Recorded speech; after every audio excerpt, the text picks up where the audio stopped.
Well, European countries are calling on Israel to withdraw its troops from the buffer zone on its border with Syria. It comes after Israel's Prime Minister ordered his army to seize the Syrian-controlled zone in the Golan Heights.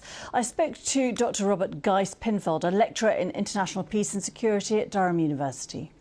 What we've seen is something quite extraordinary and I guess unexpected, in Israel basically throwing its weight into the conflict in Syria. So Israel abrogated unilaterally the agreement between itself and Syria, claiming that the regime with whom it made that agreement, the Assad regime, no longer exists, and therefore that agreement is dead and buried. And the result of that was that Israel then moved to take more territory within the Golan Heights. Remember that the Golan Heights itself, the Israeli side, is also occupied territory. It was taken from Syria in the Six-Day War of 1967, though Israel later annexed the territory. It's now expanded further. It's taken around 250 square kilometers of territory, which is specifically a demilitarized zone. The idea was that this would be a buffer between Israeli troops and Syrian troops on both sides of the Golan.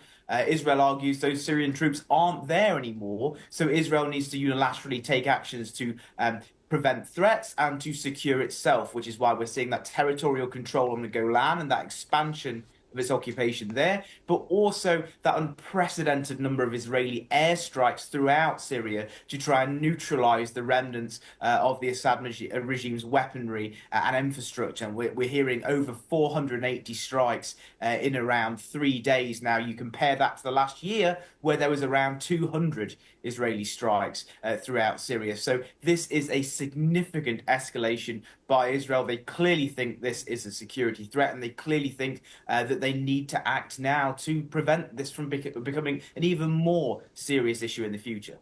And why is the Golan Heights still such a contested area, and who lives there?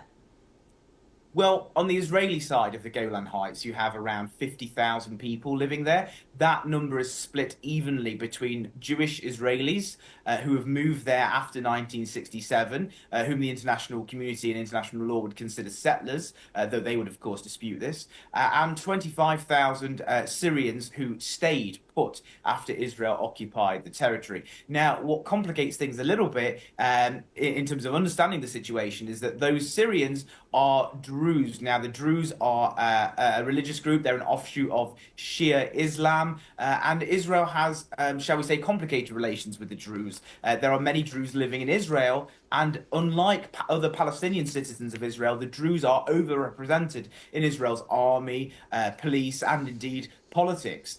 So they're very much integrated into Israeli society. The Syrian Druze are different, the ones in the Golan, because they still consider themselves Syrian, but at the same time, Israelis across the political spectrum don't fear them in the same way they might fear Palestinians or see Palestinians as a security threat. So those Druze in the Golan have had to walk a very, very fine tightrope for a long time between basically accepting the reality that they're under Israeli control and that's not going to end anytime soon, but also professing loyalty to Syria and to the Assad regime. And I think that